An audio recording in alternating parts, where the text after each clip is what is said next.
এবারে জানাবো বিস্তারিত, আপনাদের সাথে আছি শারমিন চৌধুরী। প্রতীকী ব্ল্যাকআউট সহ নানা কর্মসূচিতে জাতীয় গণহত্যা দিবস পালিত হয়েছে। রাত ৯টায় ১ মিনিটের জন্য সব আলো বন্ধ রেখে ব্ল্যাকআউট, মোমবাতি প্রজ্বলন, আলোর মিছিল, সভা, সেমিনারের মধ্য দিয়ে পালন করা হয়েছে গণহত্যা দিবস।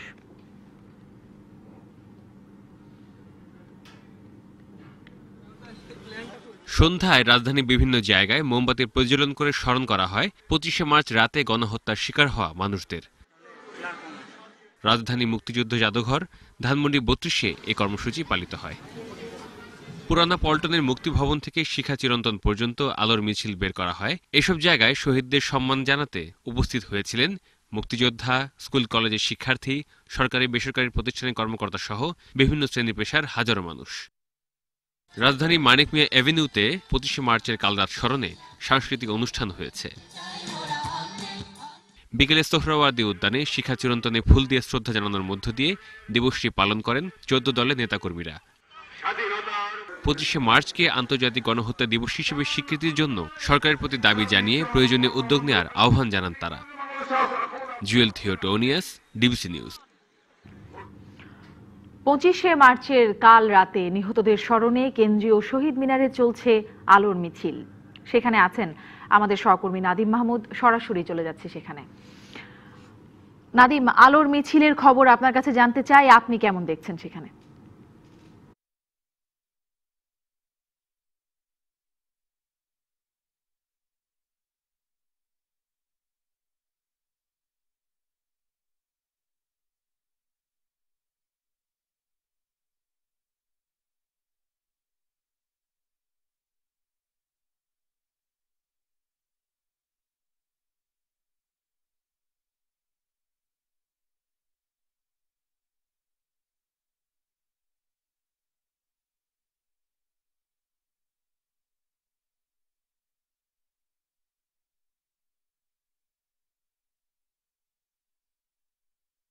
এই যে ব্ল্যাকআউট কর্মসূচি পালিত হয়েছে, সবকিছু অন্ধকার করা হয়েছে, বিদ্যুৎ নিভিয়ে দেওয়া হয়েছিল, তারপরেই আবার আলো ফিরে এসেছে।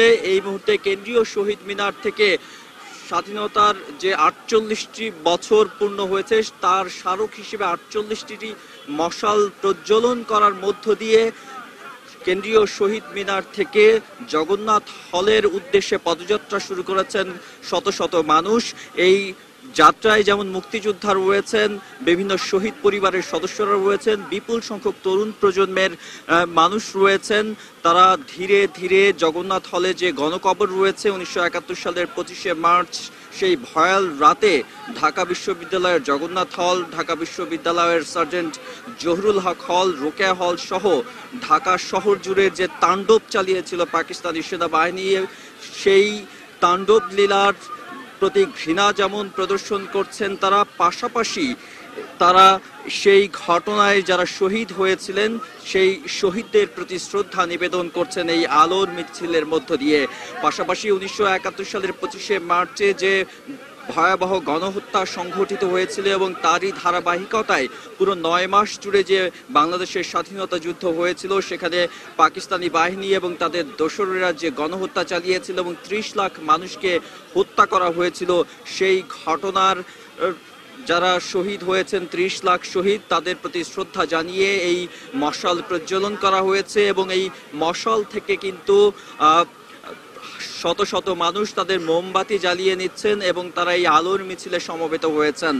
এই আলোর মিছিল ধীরে ধীরে শহীদ মিনার থেকে জগন্নাথ হলের যে গণকবর রয়েছে সেই গণকবরের দিকে যাবে এবং সেখানে গিয়ে এই আলোর মিছিলের সমাপ্তি টানা হবে। এর আগে এই আলোর মিছিলের আগে একটি সমাবেশ হয়েছে ৭১-এর ঘাতক দালাল নির্মূল কমিটির উদ্যোগে। সেখানে ৭১-এর ২৫শে মার্চে যারা গণহত্যা করেছে সেই পাকিস্তানি হানাদার বাহিনী এবং তাদের এদেশীয় দোসর যে জামায়াত ইসলামী, নিজামী ইসলামী এবং মুসলিম লীগ সহ বেশ কয়েকটি দল ছিল, তারা যাতে স্বাধীন বাংলাদেশে আর রাজনীতি করার কোনো সুযোগ না পায় সেই প্রত্যাশা জানিয়েছেন বক্তারা। তারা দাবি তুলেছেন যে এই ধরনের রাজনীতির সাথে যারা জড়িত তাদেরকে আইন করে খুব দ্রুততার সঙ্গে বাংলাদেশে নিষিদ্ধ করতে হবে, সেই দাবিও তোলা হয়েছে। পাশাপাশি এই যারা স্বাধীনতার বিরোধিতা করেছে তাদেরকে যে সমস্ত দল আশ্রয় প্রশ্রয় দেয় তাদেরকেও নিষিদ্ধ করার আহ্বান উঠেছে এই সমাবেশ থেকে। এই সমাবেশ শেষে ঠিক 9টা বাজার সময়ই কেন্দ্রীয় শহীদ মিনারের আশেপাশে যত আলো ছিল সেই আলো নিভে যায় এবং তার পরপরই ব্ল্যাক আউট কর্মসূচি 1 মিনিট শেষে আলোক মশাল প্রজ্বলন করা হয় 48টি মশাল। সেই 48টি মশাল থেকে অসংখ্য মোমবাতি প্রজ্বলন করেছেন শত শত মানুষ।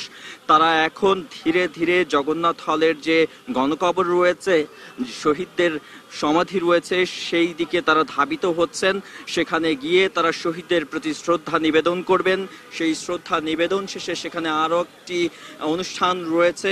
সেখানে জগন্নাথ হলের পক্ষ থেকেও শহীদদের প্রতি শ্রদ্ধা জানানো হবে এবং শ্রদ্ধা জানানো শেষে সেখানে যে ধর্মীয় প্রতিষ্ঠান রয়েছে মন্দির, সেই মন্দিরে গিয়ে প্রার্থনা হবে শহীদদের উদ্দেশ্যে, যাতে তারা তাদের আত্মার শান্তি পায়। সেই লক্ষ্যে তারা একটি প্রার্থনা সভাও রয়েছে।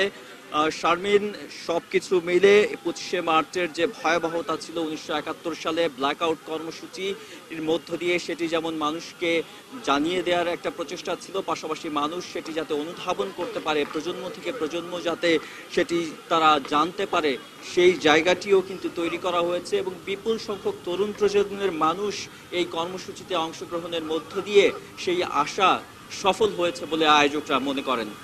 নাদিম মাহমুদ, ধন্যবাদ আপনাকে আমাদের সঙ্গে যুক্ত হয়ে সেখানকার খবর জানিয়ে দেওয়ার জন্য। ধন্যবাদ নাদিম।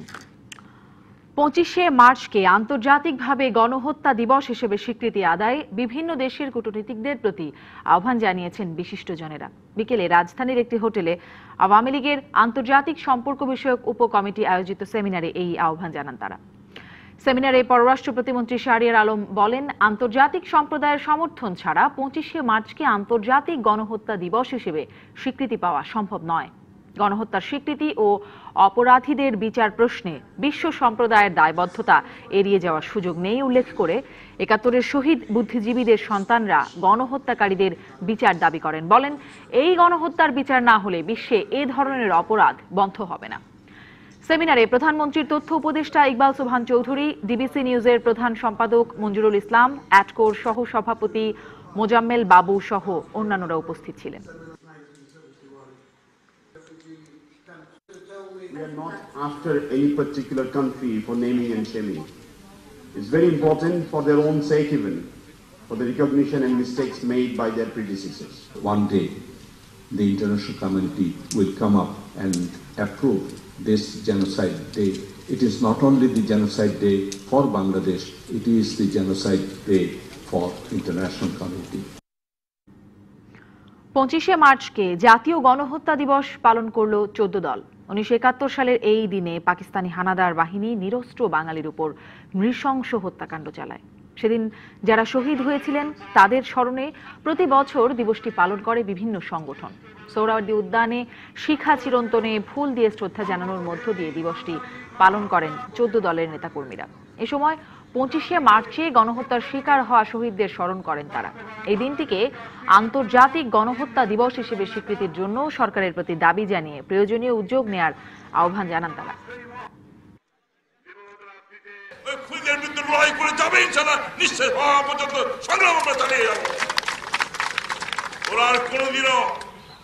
বাংলার শাসন ক্ষমতা ইনশাল্লাহ আসতে পারবে না, কিন্তু শক্তি কোনোদিন বাংলাদেশে ক্ষমতা আসতে দেওয়া হবে না।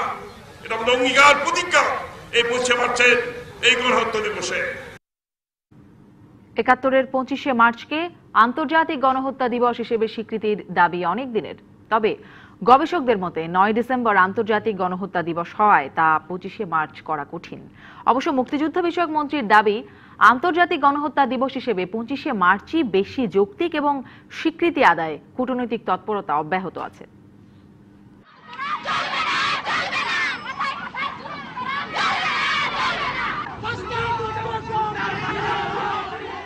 টানা অসহযোগ আন্দোলন আর দফায় দফায় বৈঠকের মধ্যেই 25শে মার্চ সন্ধ্যায় করাচির উদ্দেশ্যে ঢাকা ছাড়েন পাকিস্তানের প্রেসিডেন্ট ইয়াহিয়া খান।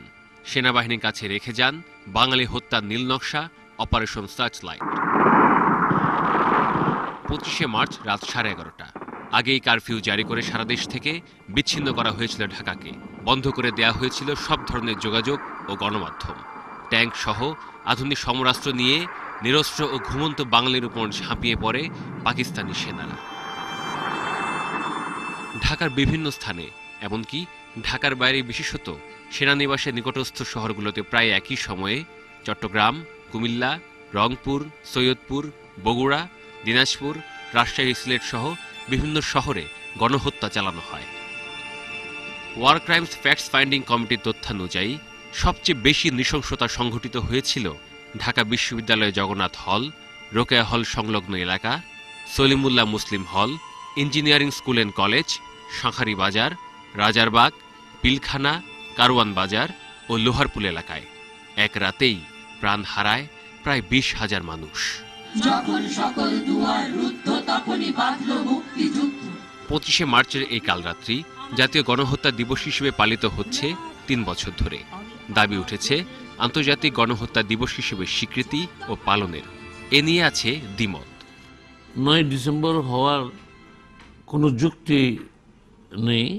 একটা দিবস করতে হয় তাহলে এই হিসেবে করেছে। 25শে মার্চ আন্তর্জাতিক গণহত্যা দিবস পালন করা হোক, তখন বিভিন্ন রাষ্ট্রের সমর্থন প্রয়োজন হবে। সেই জন্য আমরা কূটনৈতিক প্রচেষ্টা চালাচ্ছি বোঝানোর জন্য। গণহত্যা দিবস হিসাবে 25শে মার্চকে নতুন করে আন্তর্জাতিকভাবে আপনার ঘোষণা দেবার কোনো অবকাশ নেই। যেটি আছে সেটা হলো বাংলাদেশে একটি বড় ধরনের গণহত্যা হয়েছিল। এই গণহত্যার স্বীকৃতি আদায় করা সম্ভব। এই কাজে আমরা সাহায্য দিতে চেয়েছি বারবার। সরকারের নানা সংস্থার কাছে আমার সাথে কথা হয়েছে বারবার, কিন্তু কথা বলার বৃত্ত থেকে কাজে কখনো এগোয়নি। এরই মধ্যে বঙ্গবন্ধুর জন্মদিনের এক অনুষ্ঠানে পররাষ্ট্রমন্ত্রী আন্তর্জাতিক স্বীকৃতি আদায়ের একটা উপায় বাতলে দিয়েছেন। আর্মেনিয়া একটা বেশ মজার কাজ করেছে। আমি সিদ্ধান্ত নিয়েছি আমরা ওই তাদের পথ ধরে কাজ করব। ওদের দেশে যখনই কোনো বিদেশি মন্ত্রী বা president, head of government, head of state যান, তারা ওদের একটি ঘরে নিয়ে যায়, আর ওখানে আর্মেনিয়ায় গণহত্যা হয়েছে এরকম একটা কাগজ আছে, সেখানে তাদের নিয়ে ভিজিটার বুকে সই করায়। ডাক্তার হাসান মনে করেন, গণহত্যার আন্তর্জাতিক স্বীকৃতি আদায়ের ক্ষেত্রে যেসব বৈজ্ঞানিক পদ্ধতি আছে, কূটনৈতিক তৎপরতার সময় সেসব কাজে না লাগালে সব চেষ্টাই ব্যর্থ হবে। Jewel Theotonius, DBC news, Dhaka. রাষ্ট্রপতি আব্দুল হামিদ মহান স্বাধীনতা ও জাতীয় দিবস 2019 উদযাপন উপলক্ষে তেজগাঁও পুরাতন বিমানবন্দরের জাতীয় প্যারেড স্কোয়ারে আয়োজিত সমরাস্ত্র প্রদর্শনী পরিদর্শন করেন। বিকেলে রাষ্ট্রপতি প্রদর্শনী স্থলে এসে পৌঁছালে সেনাবাহিনী প্রধান জেনারেল আজিজ আহমেদ, নৌবাহিনী প্রধান অ্যাডমিরাল আবু মোজাফফর মহিউদ্দিন মোহাম্মদ আওরঙ্গজেব চৌধুরী, বিমান বাহিনী প্রধান air chief marshal Masihuzzaman Serniabat ও সশস্ত্র বাহিনী বিভাগের principal staff officer lieutenant general Mohammad Mahfuzur Rahman তাঁকে স্বাগত জানান। 8 দিনব্যাপী এই প্রদর্শনীতে 3 বাহিনী মোট 59টি স্টল স্থাপন করেছে। রাষ্ট্রপতি বিভিন্ন স্টল ঘুরে দেখেন এবং স্টলসমূহে প্রদর্শিত সেনা, নৌ ও বিমান বাহিনীর বিভিন্ন সমরাস্ত্র ও যুদ্ধ সরঞ্জাম পরিদর্শন করেন।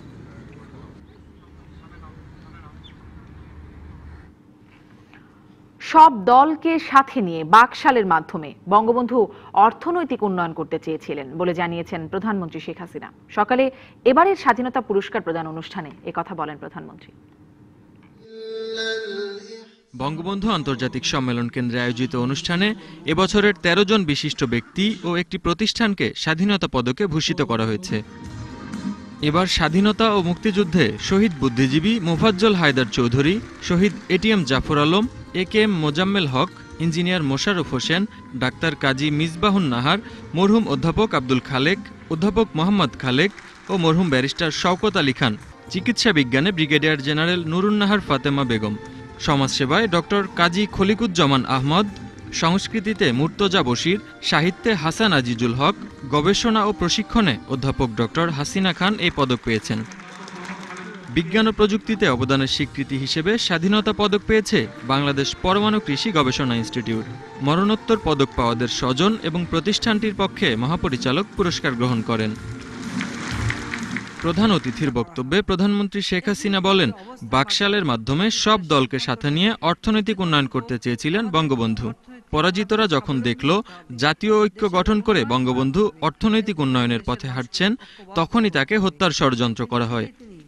বাংলাদেশ কৃষক শ্রমিক আওয়ামী লীগ যেটাকে সংক্ষিপ্ত আকারে বাকশাল নামে পরিচিত করা হয়েছিল এবং যার বিরুদ্ধে অপপ্রচার চালানো হয়েছিল, প্রকৃতপক্ষে সেটা ছিল সকল দলকে নিয়ে ঐক্যবদ্ধ করে তিনি রাষ্ট্র পরিচালনা করে অর্থনৈতিক মুক্তির অর্জনটা ত্বরান্বিত করতে চেয়েছিলেন।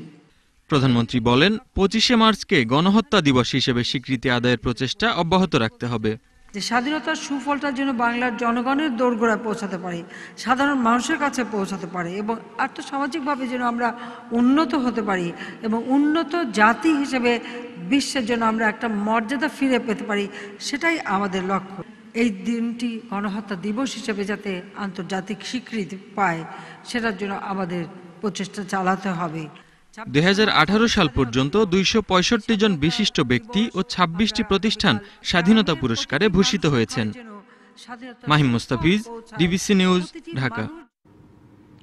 দেশে কোনো স্বাধীনতায় নেই, বাকশাল কায়েম করে রেখেছে সরকার। স্বাধীনতা দিবস উপলক্ষে বিকেলে রাজধানীর ইঞ্জিনিয়ার্স ইনস্টিটিউশন মিলনায়তনে বিএনপি আয়োজিত আলোচনা সভায় এমন মন্তব্য করেন দলের মহাসচিব মির্জা ফখরুল ইসলাম আলমগীর। তিনি বলেন, সম্পূর্ণ অন্যায়ভাবে শারীরিকভাবে অসুস্থ বিএনপি চেয়ারপারসন খালেদা জিয়াকে কারাগারে রেখেছে সরকার। আন্দোলনের মাধ্যমে দলের চেয়ারপারসনকে মুক্ত করতে নেতাকর্মীদের আন্দোলন গড়ে তোলার আহ্বান জানান তিনি।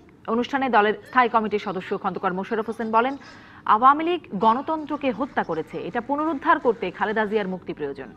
অনুষ্ঠানে অন্য নেতারা বলেন, স্বাধীনতার ঘোষক শহীদ জিয়াউর রহমান সরকার ইতিহাস থেকে এটা মুছে ফেলার চেষ্টা করলেও মানুষের মন থেকে তার নাম মুছে ফেলা যাবে না।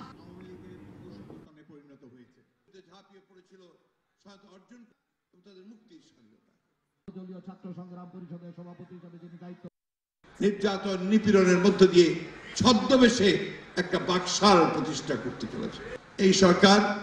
জোর করে ক্ষমতায় বসে আছে, সুতরাং এই সরকারকে সরানো ছাড়া জনগণের মুক্তি সম্ভব নয়। আন্দোলনের মধ্য দিয়েই গণতন্ত্রের নেত্রীকে আমরা, যিনি গণতন্ত্রের মাতা, তাকে মুক্ত করব। ৭১-এর 25শে মার্চ রাতে বঙ্গবন্ধুর স্বাধীনতার ঘোষণাটি প্রথম প্রচার হয়েছিল তখনকার ইপিআর সদর দপ্তর পিলখানা থেকে। গোপনে নিজের তৈরি বেতার যন্ত্রের মাধ্যমে প্রচার ও দেশের বিভিন্ন জায়গায় তা পাঠিয়েছিলেন Subedar major Shawkat Ali. Chittagong EPR signal সেন্টারের আবুল খায়ের বঙ্গবন্ধুর স্বাধীনতার ঘোষণার বার্তাটি গ্রহণ করেছিলেন। ৭১-এর 25শে মার্চ দিবাগত রাত নিরস্ত্র বাঙালির উপর ঝাঁপিয়ে পড়ল পাকিস্তানি হানাদাররা। বঙ্গবন্ধু আগেই আঁচ করতে পেরেছিলেন যে তাকেও গ্রেপ্তার করা হবে।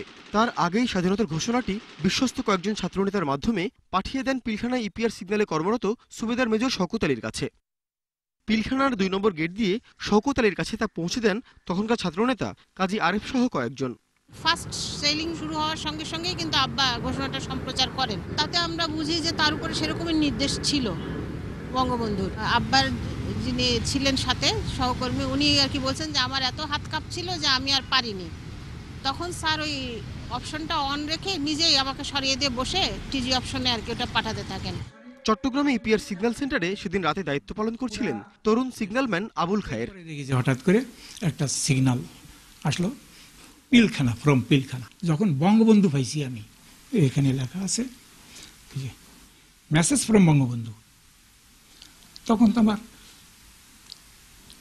শরীর কাঁপা শুরু হয়ে গেছে। This may be my last message from today Bangladesh is independent. এই মেসেজটা আমি সাথে সাথে আমার রেজিডেন্ট ছিল রফিকুল ইসলাম নিচে ছিল, আমি তাড়াতাড়ি এসে মেসেজটা আমি ওনাকে আগে দিয়েছি। গোপনে স্বাধীনতা ঘোষণার বার্তাটি পাঠানোর অপরাধে পাকিস্তানি হানাদাররা 1 মাসেরও বেশি সময় নির্যাতন শেষে 30শে এপ্রিল হত্যা করে শওকত আলীকে। স্বাধীনতার প্রায় 5 দশক হতে চলল। এতদিন পরে এসেও বঙ্গবন্ধুর স্বাধীনতা ঘোষণা নিয়ে বিতর্ক হয়।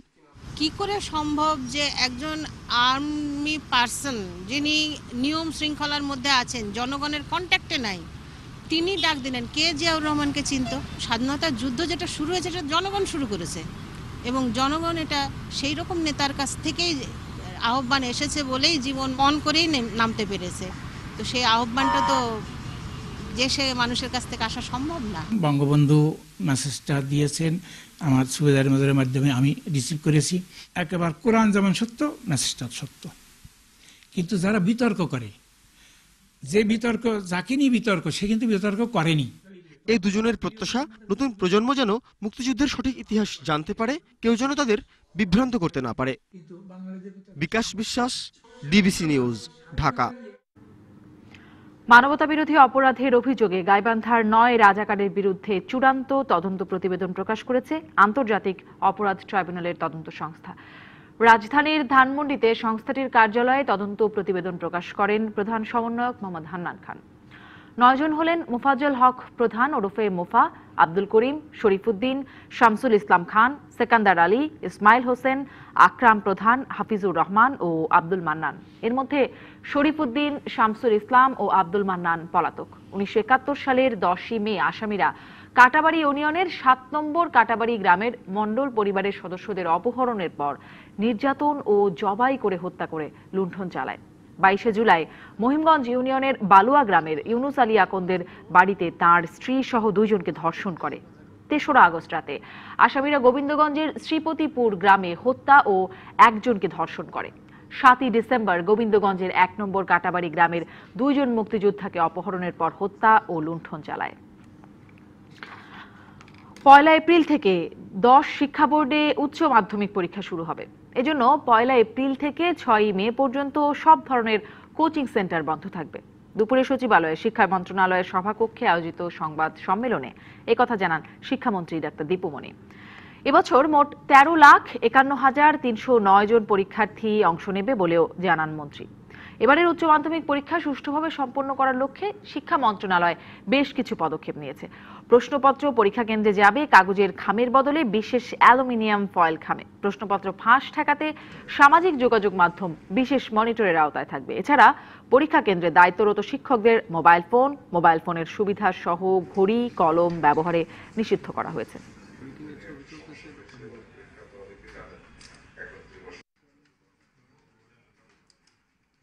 শুধুমাত্র কেন্দ্রের ভারপ্রাপ্ত কর্মকর্তা, আর কারো কাছে কোনো ধরনের মোবাইল ফোন বা ইলেকট্রনিক ডিভাইস থাকতে পারবে না। সামাজিক যোগাযোগ মাধ্যমে প্রশ্নপত্র ফাঁস সংক্রান্ত গুজব কিংবা এ কাজে তৎপর চক্রগুলোর কার্যক্রমের বিষয়ে আইন শৃঙ্খলা রক্ষাকারী বাহিনী এবং সরকারের সংশ্লিষ্ট বিভাগসমূহ নজরদারি জোরদার করেছে। ময়মনসিংহ সিটি কর্পোরেশনের প্রথম নির্বাচন আগামী 5ই মে। মনোনয়ন দাখিল 8 এপ্রিল, প্রত্যাহার 17 এপ্রিল। বিকেলে নির্বাচন ভবনে তফসিল ঘোষণা করে এসব জানান নির্বাচন কমিশন সচিব হেলাল উদ্দিন আহমদ। তিনি আরও জানান, সব কেন্দ্রে ভোট হবে ইভিএম পদ্ধতিতে। মনোনয়নপত্র দাখিলের শেষ দিন 8 এপ্রিল, মনোনয়নপত্র বাছাই 10 এপ্রিল, আপিল দায়ের 11 থেকে 13 এপ্রিল, আপিল নিষ্পন্ন 14 থেকে 16 এপ্রিল, প্রত্যাহারের তারিখ 17 এপ্রিল, প্রতীক বরাদ্দ হবে 18 এপ্রিল, আর ভোট গ্রহণ হবে 5 মে। উচ্চ আদালতের আদেশের পরও দখলমুক্ত হচ্ছে না রাজধানীর ফুটপাত। প্রায় পুরো ফুটপাত জুড়েই গিজ গিজ করছে দোকান আর ময়লার ভাগাড়। বাধ্য হয়েই রাস্তায় নামতে হচ্ছে পথচারীদের। এতে যান চলাচলে ঘটছে বিঘ্ন, সৃষ্টি হচ্ছে যানজট।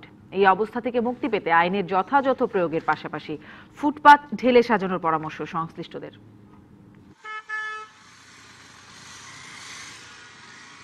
জনসংখ্যা বিস্ফোরণের এই নগরীতে দীর্ঘ যানজটে অতিষ্ঠ পথচারীর অন্যতম ভরসা ফুটপাত।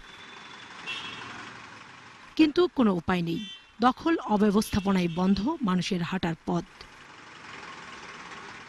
নগরীর 218 কিলোমিটার ফুটপাতের মধ্যে 108.60 কিলোমিটারই দখলে। এর মধ্যে 20 ভাগ হকার, 25 ভাগ দোকান মালিক আর 2 ভাগ রাজনৈতিক দলের অফিসের দখলে। পাবলিক টয়লেট ও যাত্রী ছাউনি ফুটপাতের 12% জুড়ে। সিটি কর্পোরেশনের বেশিরভাগ ডাস্টবিনও ফুটপাতেই। ফুটপাত তো আমাদের হাঁটার জন্যই, কিন্তু সেখানে দেখা যায় যে ফুটপাতে আপনার বিড়ি সিগারেটের দোকান, চা বিস্কুটের দোকান। আজকে যদি আমাদের ফুটপাতটা ভালো থাকতো সেই ক্ষেত্রে কিন্তু আমরা রাস্তা ইউজ করতাম না। সেই ছোটবেলা থেকেই দেখা যাচ্ছে এই ফুটপাত কিছুদিন ক্লিন করা হয়, বাট সবসময় এই অবস্থা, এর কোনো উন্নতি হচ্ছে না। পথচারীদের সহজ ও মুক্ত চলাচলে হাইকোর্টের নির্দেশ থাকলেও সংশ্লিষ্টদের অবহেলায় তা বাস্তবায়ন হয়নি। 20 বছরের আগের একটা রায়, ওই রায়ের প্রেক্ষিতে কমিটি একটা করা হয়েছিল, কিন্তু ওটি তো কার্যকর হয় নাই। কার্যকরিতা বা যারা মামলা করছেন তারাও আদালতের মাধ্যমে কার্যকরী করার জন্য কোনো ব্যবস্থা নেননি। নগরবিদদের মতে শুধু হকার সরিয়ে ফুটপাত দখলমুক্ত করা সম্ভব নয়, দরকার সঠিক পরিকল্পনা। অতিরিক্ত স্থান বের করে হকারদেরকে এর সাথে অঙ্গাঙ্গিভাবে যদি আমরা একটি সহাবস্থানের ব্যবস্থা করতে পারতাম, তাহলে পৃথিবীর অন্যান্য দেশের মতো আমরাও একটা পদচারী বান্ধব ফুটপাত এবং হকার সমৃদ্ধ নগর তৈরি করতে পারতাম। দক্ষিণ সিটির প্রধান নির্বাহী জানান, নগরীর ফুটপাত দখলমুক্ত করতে আইনশৃঙ্খলা বাহিনীর সক্রিয়তার বিকল্প নেই। ডিএমপি একটা স্থায়ী মনে করেন যে একটা ইউনিট যদি আমাদের এখানে সংযুক্ত করা হতো, তাহলে তাদের সাহায্যে আমরা ফুটপাতগুলো দখলমুক্ত করতে পারতাম, আমরা অবৈধ যে দখলদার আছে তাদেরকে আমরা উচ্ছেদ করতে পারতাম। অপর্যাপ্ত ও হাঁটার অনুপযোগী ফুটপাত এবং রাস্তা পারাপারের পর্যাপ্ত ব্যবস্থা না থাকায় বিপাকে পথচারীরা। দফায় দফায় চেষ্টার পরেও দখলমুক্ত করা সম্ভব হয়নি রাজধানীর ফুটপাতগুলো, যার ফলে চলাচলের জন্য নগরীর ব্যস্ত সড়ককেই বেছে নিচ্ছেন পথচারীরা। ফলে প্রতিদিনই নগরীতে বাড়ছে মৃত্যুর মিছিল। কাউসারা চৌধুরী, কুমু, ডিবিসি নিউজ, ঢাকা। চট্টগ্রামে মিথ্যা মাদক মামলায় ফাঁসানোর অভিযোগে পাঁচলাইশ থানার ওসি আবুল কাশেম ভূঁইয়া ও 5 পুলিশ কর্মকর্তা সহ 9 জনের বিরুদ্ধে আদালতে মামলা করেছেন এক শিপিং ব্যবসায়ী। আজ মহানগর সিনিয়র স্পেশাল জজ আদালতের বিচারক আকবর হোসেন মৃধার আদালতে নুরুল আফসার নামে ওই শিপিং ব্যবসায়ী মামলাটি দায়ের করেন। আদালত মামলা আমলে নিয়ে দুদককে তদন্তের নির্দেশ দিয়েছে। মামলার আসামিরা হলেন পতেঙ্গা থানার সাবেক ওসি ও বর্তমান পাঁচলাইশ থানার ওসি আবুল কাশেম ভূঁইয়া, পতেঙ্গা থানার এসআই তরুণকান্তি শর্মা, প্রণব ও আব্দুল মোমিন, এএসআই কামরুজ্জামান ও মিহির এবং 3 মাদক ব্যবসায়ী। 2018 সালের 1 জুন পতেঙ্গা থেকে পুলিশ বাদীকে আটক করে ক্রসফায়ারের ভয় দেখিয়ে 15 লাখ টাকা আদায় করার অভিযোগ করা হয়েছে। পরে 3রা জুন মিথ্যা মাদক মামলায় তাকে আদালতে চালান দেওয়া হয়। প্রায় 2 মাস কারাভোগের পর মুক্তি পান তিনি।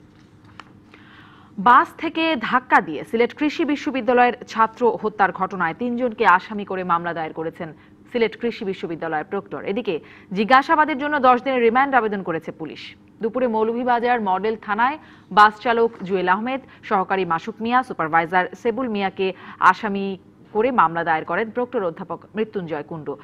এ সময় তিনি শিক্ষার্থী ওয়াসিম হত্যার সুষ্ঠু তদন্ত করে বিচারের দাবি জানান। এদিকে আটক 2 আসামিকে গ্রেপ্তার দেখানো হবে বলে জানান মৌলভীবাজার মডেল থানার ওসি। এছাড়া তদন্তের জন্য 10 দিনের রিমান্ডের আবেদন করেছে পুলিশ। অন্যদিকে অভিযুক্তদের ফাঁসি সহ 5 দফা দাবিতে কৃষি বিশ্ববিদ্যালয়ে আজও ক্লাস পরীক্ষা বর্জন করেছে শিক্ষার্থীরা। বঙ্গবন্ধু শেখ মুজিবুর রহমানের জন্মবার্ষিকী উপলক্ষে আয়োজিত এক হেলথ ক্যাম্পে দেখা গেছে 30% মানুষ ডায়াবেটিস, উচ্চ রক্তচাপ এবং ইউরিন ইনফেকশনে ভুগছেন, যা তারা জানতেন না। Bangladesh association of urological surgeons রাজধানীর একটি পোশাক শিল্প কারখানায় এই হেলথ ক্যাম্পের আয়োজন করে। হায়দার জামান, বয়স 65, রাজধানীর একটি পোশাক তৈরি কারখানায় কাজ করেন। তার রক্তে স্বাভাবিকের চেয়ে প্রায় 3 গুণ বেশি সুগার পাওয়া গেছে, অথচ তিনি যে ডায়াবেটিসে আক্রান্ত তা জানতেনই না। চেকও করাই নাই এবং কোনো প্রকার ওষুধও খায় না। সোমবার রাজধানীর মিরপুরে Bangladesh association of urological surgeons একটি তৈরি পোশাকের কারখানায় 500-র বেশি শ্রমিকের স্বাস্থ্য পরীক্ষা করে। এতে দেখা যায় 30% শ্রমিক উচ্চ রক্তচাপ, ডায়াবেটিস ও ইউরিন ইনফেকশনে ভুগছেন, যা তারা আগে থেকে জানতেন না। শতকরা 30% রোগী তারা জানেন না যে তাদের ডায়াবেটিস আছে, ব্লাড প্রেশার আছে। আরও আশ্চর্য ব্যাপার, আমরা এখানে এসে একটা রোগী পেয়েছি যিনি প্রস্রাবের সাথে তার রক্ত যাচ্ছে, তিনি অ্যান্টিবায়োটিক খাচ্ছেন। গোপন সমস্যা ভেবে বেশিরভাগ মানুষ চিকিৎসকের পরামর্শ নেন না, ফলে ডায়াবেটিস, উচ্চ রক্তচাপ ও ইউরিন ইনফেকশনে ভোগা মানুষের কিডনি দ্রুত আক্রান্ত হচ্ছে। চিকিৎসকরা বলছেন প্রাথমিক অবস্থায় রোগ শনাক্ত করা গেলে তা নিয়ন্ত্রণ করা সম্ভব। একটা কিডনি যখন নষ্ট হয়ে যায় তখন এটা ব্যয়বহুল চিকিৎসা, এবং সেই চিকিৎসায় আলটিমেট ফেট হলো রোগী মারা যায়, এক পর্যায়ে যায়। এবং যখন রোগী মারা যায়, রোগী কিন্তু নিজে একা মারা যায় না, তার পরিবার শুদ্ধ মারা যায়। কারণ হলো তার যা কিছু ছিল সম্পদ, সব সম্পদ শেষ হয়ে যায়। এই জন্য সবচেয়ে বড় চিকিৎসা হলো প্রিভেনশন। কিডনির জটিল রোগের চিকিৎসা ব্যয়বহুল বলে বেশিরভাগ মানুষই তা মেটাতে পারেন না। তাই কিডনি আক্রান্ত হওয়ার আগে সচেতন হওয়ার পরামর্শ চিকিৎসকদের। হিমেল মাহবুব, ডিবিসি নিউজ, ঢাকা।